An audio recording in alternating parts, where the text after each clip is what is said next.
Hello बच्चों, welcome to biological classes Hindi. बच्चों, पिछले लेक्चर से हमने कोशिका की संरचना व कोशिकांग चालू किया था, जिसमें हमने कोशिका भित्ति के बारे में डिटेल में अध्ययन किया था। आज के इस वीडियो से हम कोशिका झिल्ली या जीव द्रव्य कला या सेल मेम्ब्रेन या प्लाज्मा मेम्ब्रेन के बारे में चर्चा करेंगे। इसकी डिटेल में चर्चा करेंगे, अलग अलग वैज्ञानिकों द्वारा दिए गए मॉडलों की भी चर्चा करेंगे। तो सबसे पहले हम थियरी देख लेते हैं। चलिए शुरू करते हैं। जंतु कोशिका में जीव द्रव्य के चारों ओर कोशिका झिल्ली उपस्थित होती है। अगला देखते हैं। वनस्पति कोशिकाओं में कोशिका भित्ति के ठीक नीचे कोशिका झिल्ली पाई जाती है। इसका अर्थ हुआ कि सभी यूकेरियोटिक कोशिकाओं में कोशिका झिल्ली उपस्थित होती है। ठीक है। तीसरा देखते हैं। यह बहुत पतली होती है, बहुत ही थिन होती है, वह यह सजीव प्रकृति की होती है। सजीव प्रकृति, इसमें कुछ सजीव पदार्थ होने की वजह से, जैसे लिपिड, प्रोटीन्स, कार्बोहाइड्रेट्स आदि पदार्थ सजीव पदार्थ होने की वजह से यह सजीव प्रकृति की होती है। यह लचीली व अर्ध पारगम्य होती है। यह फ्लेक्सिबल होती है, यह अर्ध पारगम्य होती है। ठीक है। पांचवा देखते हैं। यह चयनात्मक पारगम्य होती है। चयनात्मक पारगम्य का अर्थ हुआ कि यह सेलेक्टिव परमिएबल होती है। इसका अर्थ हुआ कि यह कुछ चुने हुए पदार्थों को ही कोशिका के अंदर आने की अनुमति व कुछ चुने हुए पदार्थों को कोशिका के बाहर जाने की अनुमति प्रदान करती है। इसलिए इसे सेलेक्टिव परमिएबल या चयनात्मक पारगम्य कहते हैं। अगला हम छठवां देखते हैं। तो यह कोशिका के लिए बाधा व परिवहन का कार्य करती है। कोशिका के लिए बाधा या बाउंड्री का, जिसकी वजह से सभी कोशिकांग कोशिका के अंदर ही सुरक्षित रहें। वहीं परिवहन, ट्रांसपोर्टेशन का कार्य, अर्थात कुछ आवश्यक पदार्थ कोशिका के अंदर कैसे प्रवेश करें, तो यह माध्यम बनती है पदार्थों के बाहर से अंदर व अंदर से बाहर जाने का। इसलिए यह ट्रांसपोर्टेशन या परिवहन का भी कार्य करती है। सातवां देखते हैं। यह 75 एंगस्ट्रॉम, यहाँ पे यहीं पे नोट कर लीजिएगा कि 75 से 100 एंगस्ट्रॉम, 75 से माफ़ करिएगा, 75 से 100 एंगस्ट्रॉम लगभग मोटी होती है। ठीक है। इसमें प्रचुर पुनरुद्भवन की क्षमता होती है। पुनरुद्भवन की क्षमता का अर्थ हुआ कि यदि कोशिका झिल्ली किसी बाह्य आघातों द्वारा इसको नुकसान पहुंचता है तो यह स्वयं ही इसे रिपेयर कर लेती है, फिर से यह बन जाती है। ठीक है। अब हम मॉडलों की चर्चा करते हैं। तो सबसे पहले डेवनी और डेविल्सन ने आया था, उन्होंने मॉडल दिया था त्रिस्तरीय प्रतिरूप, जिसमें उन्होंने बताया था कि प्लाज्मा कला फास्फोलिपिड के द्विआण्विक स्तर, जिसमें 35 एंगस्ट्रॉम मोटी परत से बनी होती है, जिसके दोनों ओर प्रोटीन 20 एंगस्ट्रॉम मोटे होते हैं। इसे इन्होंने सैंडविच मॉडल कहा था। वहीं इसी मॉडल को जब रॉबर्टसन ने बताया तो इन्होंने बताया कि कोशिका झिल्ली की संरचना बाहर की तरफ से प्रोटीन 20-20 एंगस्ट्रॉम व बीच में 35 एंगस्ट्रॉम मोटी लिपिड की परत होती है। यह अलग अलग परतें जब जुड़ जाती हैं तो एक यूनिट बनाती हैं सेल मेम्ब्रेन की। इसे ही इन्होंने यूनिट मेम्ब्रेन मॉडल कहा। इसे इन्होंने बाहर की ओर प्रोटीन की परत को आउटर लाइट पर लेयर, मध्य परत लिपिड की परत को इन्होंने dark lipid layer, dark middle layer व अंदर की प्रोटीन की परत को डार्क इनर लेयर कहा। उसके बाद सिंगर व निकोलसन आए। इन्होंने 1972 में कोशिका झिल्ली का तरल मोज़ेक मॉडल दिया। तरल मोज़ेक मॉडल ही सबसे स्वीकार्य मॉडल है, जिसके बारे में इस वीडियो में चर्चा करेंगे। ठीक है। तो इसका अध्ययन सर्वप्रथम माफ करिएगा, सर्वप्रथम कोशिका झिल्ली का अध्ययन आरबीसी पर किया गया। आरबीसी पर सर्वप्रथम इलेक्ट्रॉन सूक्ष्मदर्शी की जब आविष्कार हुआ था 1950 में इलेक्ट्रॉन माइक्रोस्कोप का आविष्कार हुआ, तो कोशिका झिल्ली में आरबीसी के माफ़ करिएगा आरबीसी कोशिकाओं में इसे देखा गया था सूक्ष्मदर्शी की सहायता से।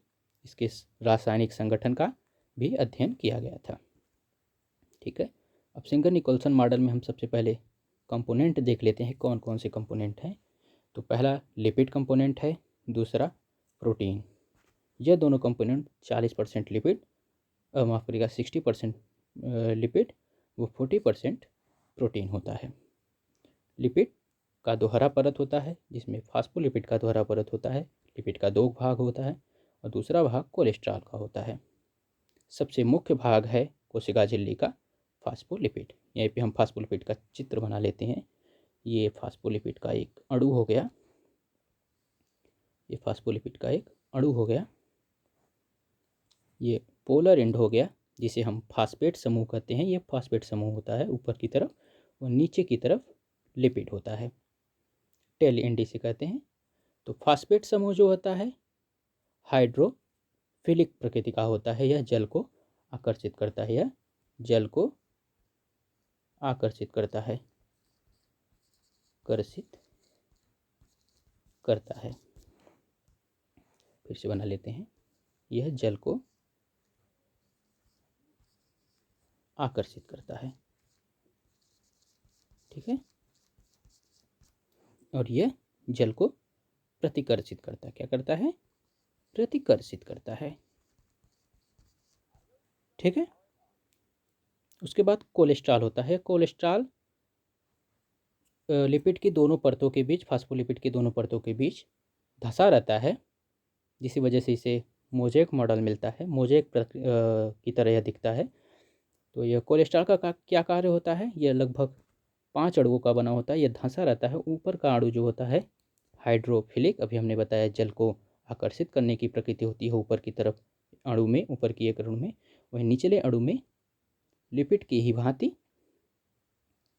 जल को प्रतिकर्षित करने की प्रकृति होती है। इसका मुख्य कार्य होता है यह इसकी तरलता को बनाए रखता है। यदि टेम्परेचर हाई हुआ तो तरलता बढ़ जाएगी, सभी लिपिड्स भागने लगेंगे इधर उधर, तो इसको बनाने का कार्य करता है, इसको सामंजस्य बैठाता है, कंट्रोल करता है इसकी तरलता को, जिसे फ्लूइडिटी को ये कंट्रोल करता है कोलेस्ट्रॉल।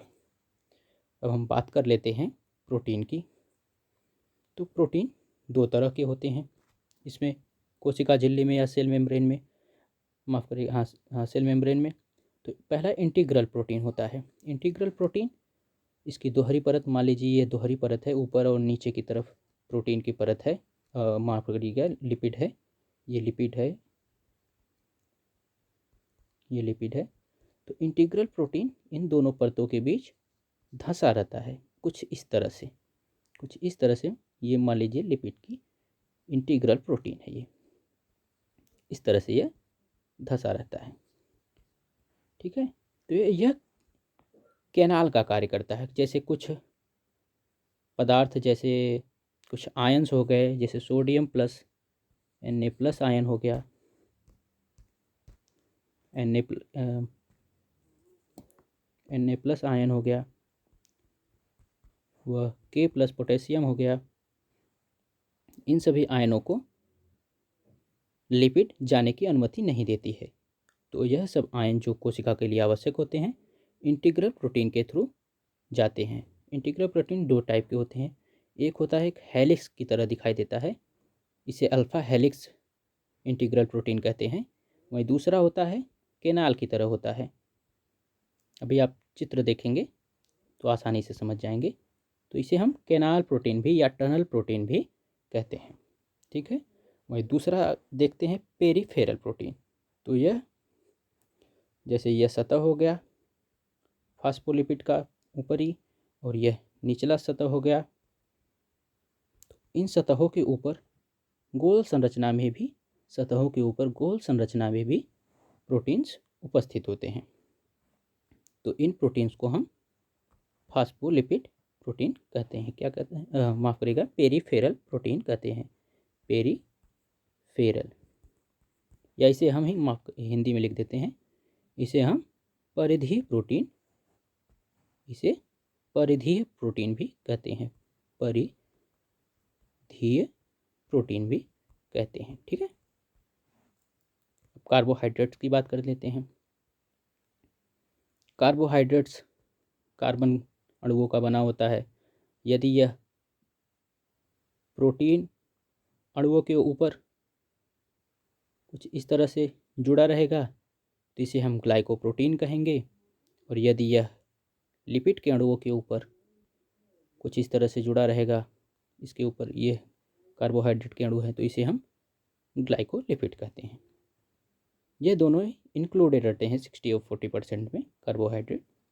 ठीक है, अब हम इसकी संरचना के बारे में देख लेते हैं। संरचना सिंगर निकोल्सन मॉडल की देख लेते हैं तो आपको समझ में आ जाएगा। यह सेल मेम्ब्रेन की संरचना है। ठीक है, हम यहाँ पे बात कर लेते हैं। सतह की तरफ बाहरी सतह लिपिड की फास्फोलिपिड की होती है, जो गोल संरचना पोलर एंड हमने बताया कि यह फास्फेट की बनी होती है।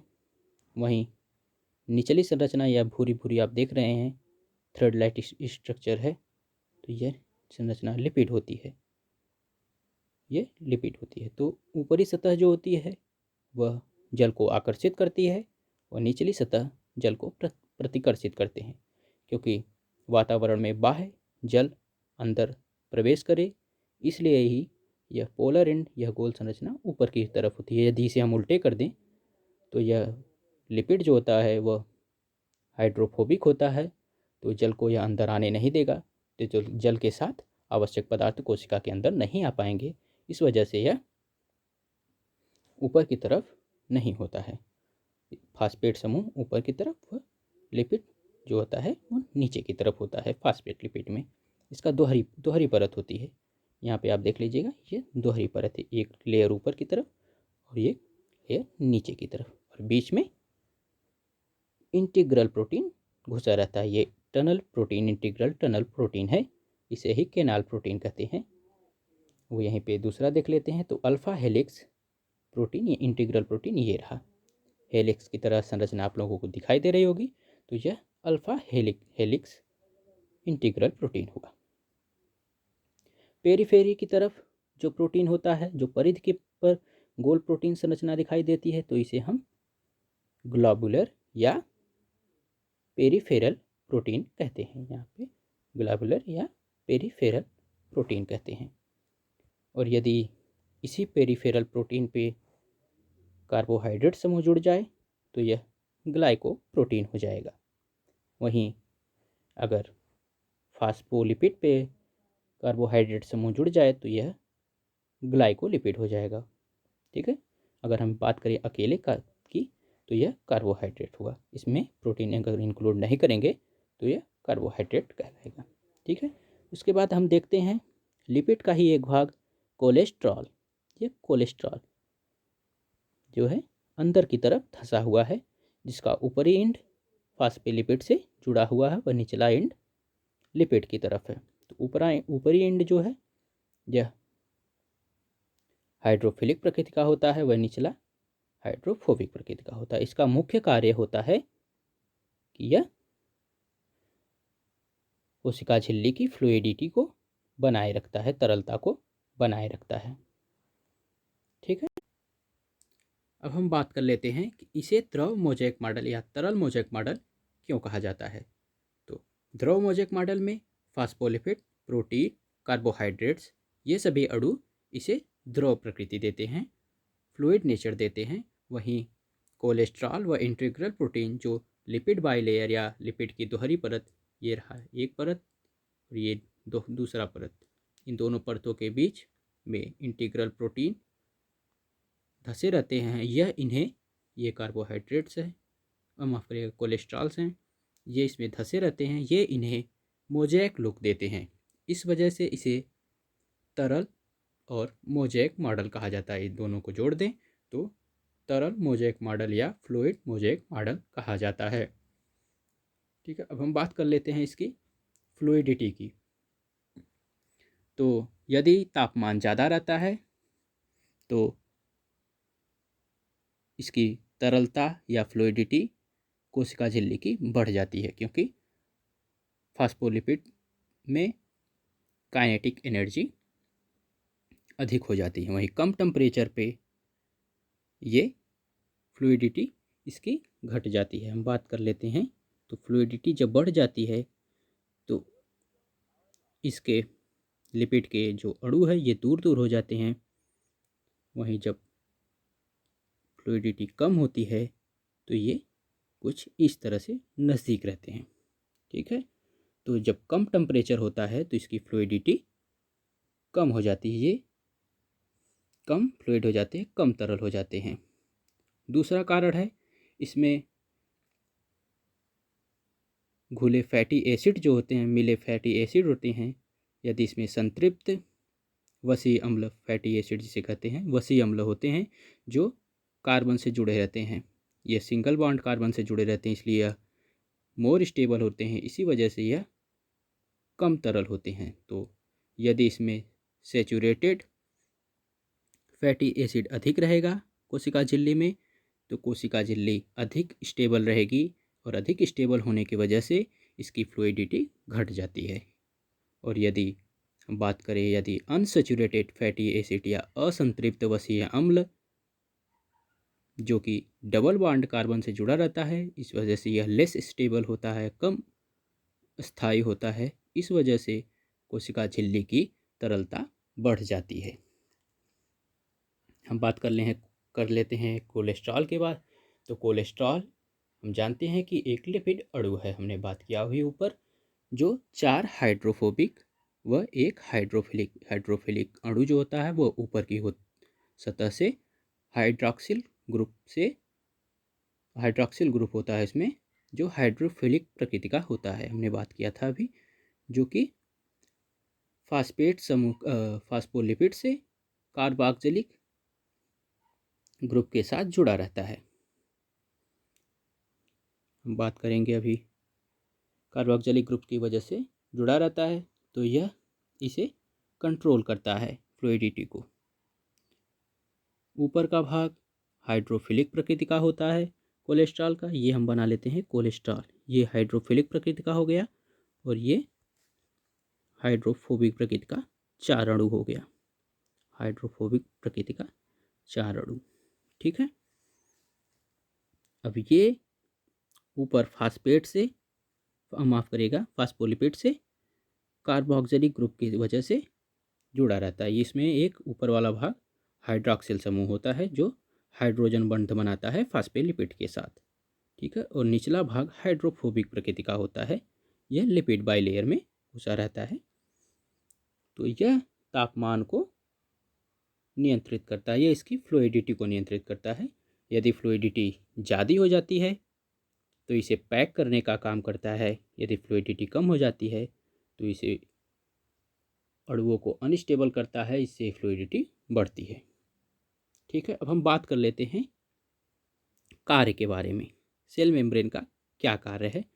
तो सेल मेम्ब्रेन आवश्यक खनिज लवणों को अंदर से बाहर जाने की अनुमति देती है। तो हमने बात किया था अभी ऊपर, अंदर से बाहर आने वाले 2 प्रकार के अणु होते हैं, एक अनावेशित अणु होते हैं, एक आवेशित अणु होते हैं। अनावेशित अणुओं में कुछ खाद्य पदार्थ, कुछ खनिज लवण आदि पदार्थ जो लिपिड बाइलेयर से सीधे जल की सहायता से अंदर आ जाते हैं, यहाँ से अंदर आएंगे और उसके बाद इसी से सीधे ये हमारा साइटोप्लाज्म हो गया, तो साइटोप्लाज्म में चले जाएंगे इंडोसाइटोसिस की क्रिया के माध्यम से।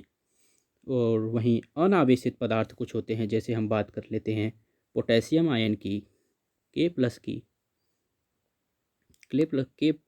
आयन की बात कर लेते हैं, तो के प्लस व Na+ सोडियम आयन जो लिपिड बाइलेयर की सतह से नहीं जा पाते, जिसे लिपिड बाइलेयर अनुमति नहीं देती है इसे पार करने की, तो यह इंटीग्रल प्रोटीन के कैनाल प्रोटीन या टनल प्रोटीन्स की सहायता से कोशिका में प्रवेश करते हैं। तो ये आवेशित पदार्थ जो कोशिका के लिए आवश्यक होते हैं वह टनल या कैनाल प्रोटीन के माध्यम से कोशिका में प्रवेश करते हैं। ठीक है, इस वीडियो में इतना ही। वीडियो को अंत तक देखने के लिए धन्यवाद। उम्मीद करता हूँ कि आप लोगों को वीडियो पसंद आई होगी और आप लोग चैनल को पहले से ही सब्सक्राइब कर लिए होंगे।